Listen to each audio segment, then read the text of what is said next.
اعوذ باللہ من الشیطان الرجیم بسم اللہ الرحمن الرحیم واختار موسیٰ قومہ 70 رجلا لمیقاتنا۔ اب ایک تو سزا دے دی گئی، ایک تو پرج ہو گئی، اور یہودی جو ہیں جنہوں نے کہ آخری وقت تک اس کے اوپر قائم رہے انہیں قتل کر دیا گیا۔ اب اس کے بعد ایک اجتماعی توبہ کے لیے حضرت موسیٰ علیہ السلام نے اپنی قوم کے 70 سرکردہ افراد کو لیا، واختارا چن لیا۔ اختار موسیٰ قومہ 70 رجلا لمیقاتنا، اللہ تعالیٰ ہی نے طلب فرمایا ہے، ہمارے وقت مقررہ کے لیے چن لیے موسیٰ نے اپنی قوم میں سے 70 سرکردہ افراد۔ فلما اخذتهم الرجفۃ، جب وہ آئے ہیں کوہ طور پر یا اس کے قریب تو ان کے اوپر کپ کپی طاری ہو گئی یا زلزلے نے آ پکڑا، یعنی وہ ایک سخت ترین جو ہے ان کے لیے پھر خوفناک صورت پیدا کر دی گئی۔ قال رب، حضرت موسیٰ نے عرض کیا پروردگار، لو شئت اہلکتہم من قبل وإیایا، اگر تیری مشیت یہی تھی تو اس سے پہلے ہی ہمیں بھی ہلاک کر سکتا تھا، مجھے بھی کر سکتا تھا، انہیں بھی کر سکتا تھا۔ خطا کار تو ہم ہیں، غلطی ہوئی ہے، لیکن بہرحال ہم نے اتنا بڑا کفارہ بھی دے دیا ہے، اپنی قوم کے اتنے لوگوں کو اپنے ہاتھوں ذبح بھی کیا ہے، لیکن یہ کہ اگر ہلاک ہی کرنا تھا جو اس وقت شکل ہو رہی ہے تو پہلے قدم پر بھی تو ہلاک کر سکتا تھا۔ لو شئت اہلکتہم من قبل وإیایا، اگر تو چاہتا تو ہلاک کر دیتا ان سب کو بھی اور مجھے بھی۔ اتہلکنا بما فعل السفہاء منا، کیا تم ہمیں ہلاک کر دے گا ہمارے کچھ بے وقوف لوگوں کی حرکت کی وجہ سے؟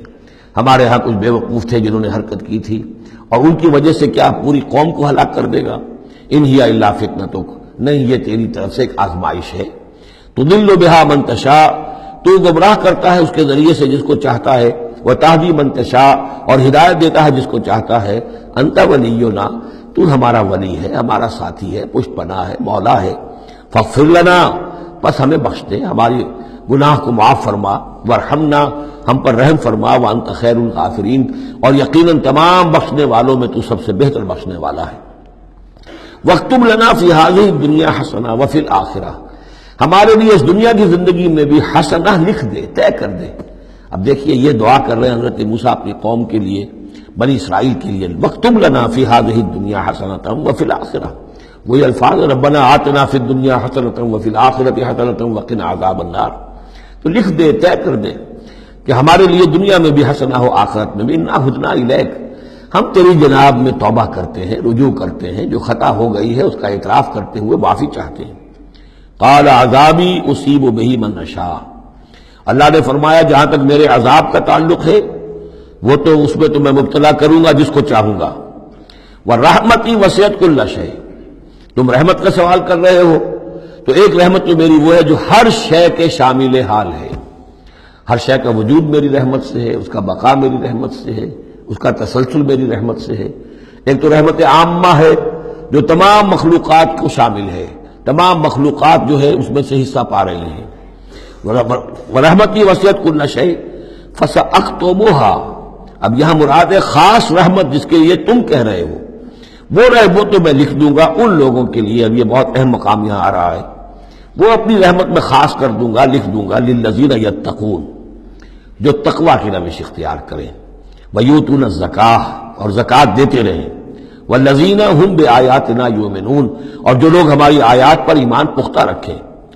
الذین یتبعون الرسول النبی الامی الذی یجدونہ مکتوبا عندہم فی التوراۃ والانجیل، جو اتباع کریں گے ہمارے امی نبی کی، جس کا کو رسول بنا کر بھیجا جائے گا، رسول نبی امی کا اتباع کریں گے، جسے وہ پائیں گے الذی یجدونہ، جسے پائیں گے لکھا ہوا مکتوبا عندہم، ان کے پاس، اپنے پاس، فی التوراۃ والانجیل، کہ وہ ان کے پاس اس کی پیشن گوئیاں، اس کے حالات، اس کی علامات تورات اور انجیل دونوں میں ہوں گی۔ تو جو لوگ ان کا اتباع کریں گے، نبی امی محمد الرسول اللہ صلی اللہ علیہ وسلم امیین میں سے اٹھائے گئے، اور آپ واقعتاً اس قوم میں سے تھے جس کے پاس کوئی کتاب نہیں تھی، کوئی شریعت نہیں تھی، ویسے بھی آپ نے دنیاوی اعتبار سے کوئی تعلیم حاصل نہیں کی، دنیاوی معیار کے اعتبار سے لکھنا پڑھنا آپ نہیں جانتے تھے، تو امی تھے۔ تو رسول نبی الامی، جو پیروی کریں گے میرے اس رسول کی جو نبی امی ہوگا، جسے یہ پائیں گے الذی یجدونہ مکتوبا، لکھا ہوا، جس کی علامات اور جس کی پیشن گوئیاں، عندہم فی التوراۃ والانجیل، ان کے پاس تورات اور انجیل دونوں میں، یامرہم بالمعروف، وہ انہیں نیکی کے حکم دے گا، وینہاہم عن المنکر، اور تمام بدیوں سے روکے گا، وَيُحِلُّ لَهُمُ الطَّيِّبَاتِ اور ان کے لیے تمام حلال چیزیں، پاک چیزیں حلال کر دے گا. یعنی جو ہم پڑھ چکے ہیں کچھ چیزیں تھیں کہ جو بنی اسرائیل پر ان کی شرارتوں کی وجہ سے بھی حرام کر دی گئی تھی، یہ تمام بندشیں اٹھا دے گا، تمام پاکیزہ چیزوں کو ان کے لیے حلال کرے گا. وَيُحَرِّمُ عَلَيْهِمُ الْخَبَائِثَ اور جتنی خبیث ناپاک چیزیں ہیں انہیں حرام قرار دے گا.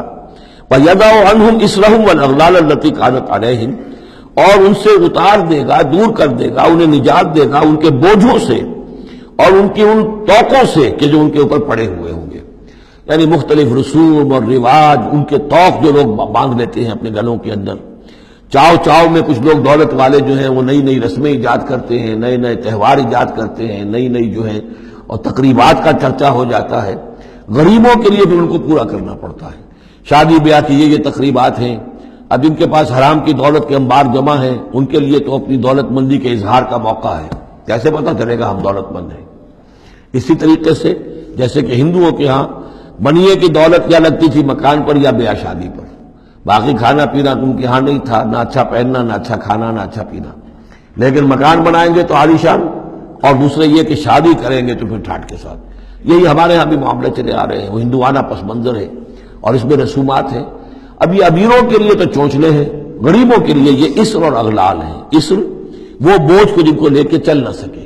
نتیجہ کیا نکلتا ہے؟ بچیاں بیٹھی ہوئی ہیں، ہاتھ پیلے نہیں ہو سکتے، شادی نہیں ہو سکتی، نہ نومن تیل ہو، نہ رادہ ناچے، نہ سارے تقاضے پورے ہوں، نہ شادی ہو سکے. تو یہ جو اسر اور اغلال لوگوں نے، پھر یہ کہ جو سوشل ایوولوشن کہہ لیجئے یا جو بھی اس کے اندر تنزل ہوا ہے، جس کے نتیجے میں لوگوں کے اوپر طرح طرح کی قیدیں آ گئی ہیں. کہیں جو ہے وہ جاگیرداری نظام آ گیا ہے، اس کی قید ہے. کہیں بادشاہت ہے، امپیریلزم ہے، اس کی قید ہے. کہیں سرمایہ دار نظام ہے، اس کا تشدد ہے. تو محمد جب آئیں گے، یہ اللہ تعالیٰ فرما رہے ہیں، ان تمام قیدوں سے نجات دلائیں گے، ان تمام بوجھوں سے نوع انسانی کو نجات دیں گے، عدل اور قسط کا نظام قائم کریں گے. تو وہ چاہے رسومات کی شکل میں ہو اور چاہے یہ کہ ایک نظام ظالمانہ ایکسپلائٹیٹو اگر نظام ہے، ریپریسو نظام ہے، تو اس کو ہٹا کر فالذین آمنوا بہ. اب یہ جو الفاظ آ رہے ہیں اس آیت مبارکہ کے، یہ بہت اہم ہے. اس پر میرا ایک پورا کتابچہ موجود ہے کہ جس کا عنوان ہے نبی اکرم صلی اللہ علیہ وسلم سے ہمارے تعلق کی بنیادیں. فالذین آمنوا بہ گنتی کر لیجئے. تو جو لوگ ان پر ایمان لائیں گے، پہلی شرط ہے ایمان. وعزروہ اور ان کا ادب کریں گے، ونصروہ اور اس کی مدد کریں گے، واتبعوا النور الذی انزل معہ اور اس نور کی پیروی کریں گے جو ان کے ساتھ نازل کیا جائے گا.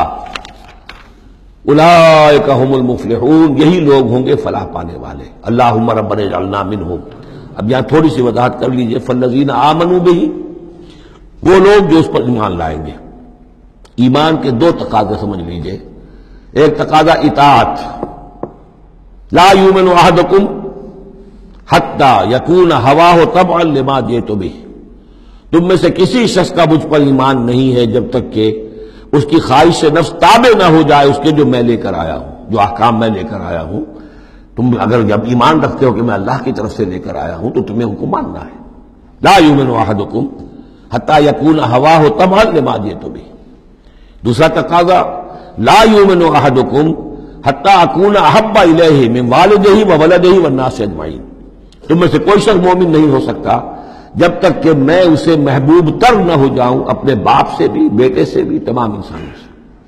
تو ایک غائب درجے میں اتباع و اطاعت اور دوسرے غائب درجے میں محبت محمد رسول اللہ صلی اللہ علیہ وسلم کی. یہ ایمان کے تقاضے ہیں.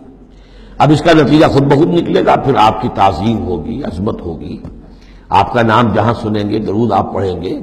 یہ ساری چیزیں جو ہیں، اور یہ کہ جہاں آپ کا کوئی قول آپ کو سنایا جائے فوراً زبان بند ہو جانی چاہیے. پھر یہ نہیں کہ اپنی عقل جو ہے آدمی لڑا رہا ہے. ہاں اس کی تحقیق ہو سکتی ہے کہ واقعتاً یہ حضور نے فرمایا یا نہیں فرمایا، یہ حدیث ضعیف ہے، مضبوط ہے، کیسی ہے. لیکن اس وقت خاموش ہونا ضروری ہے. جب کسی نے کہا یہ حدیث ہے، ہو سکتا ہے کہ حدیث صحیح ہو اور حضور کی طرف اس کی نسبت جو ہے وہ صحیح ہو، مضبوط ہو. لہذا فوری طور پر اپنی زبان بند کر دینا یہ ادب کا تقاضا ہے. تو ضرور ہو وہ نصرو ہو اور مدد کرے. مدد کس کام میں؟ حضور نے ذاتی تو اپنی کوئی امپائر بلڈ نہیں کی، نہ آپ نے اپنے لیے کوئی جاگیر بنائی، نہ کوئی جائیداد بنائی. کس کام کے لیے نصرت چاہیے تھی؟ اللہ کے دین کے لیے.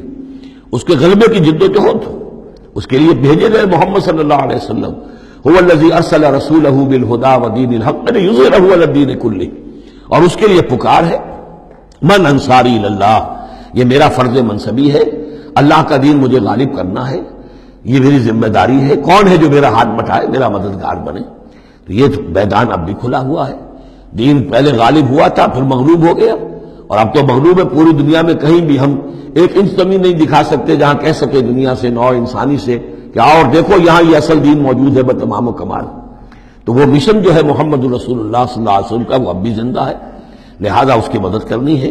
وَاتَّبَعُوا النُّورَ الَّذِي أُنزِلَ مَعَهُ، اور اس مشن کی تکمیل میں جو راستہ ہے، جو طریقہ اللہ نے بتایا ہے، وہ اس قرآن کے ذریعے سے ہے، تذکیر قرآن سے، تبلیغ قرآن کی، انذار قرآن سے، تبشیر قرآن سے، تعلیم قرآن کی، یتلو علیہم آیاتہ ویعلمہم الکتاب والحکمۃ ویزکیہم، اس کے ذریعے سے لوگوں کو کھینچو، لوگوں کو نکالو گندگیوں میں سے اور اندھیروں میں سے، لوگوں کے اندر ایمان کی شمع روشن کرو، پھر انہیں منظم کرو، جمع کرو، پھر باطل سے ٹکراؤ۔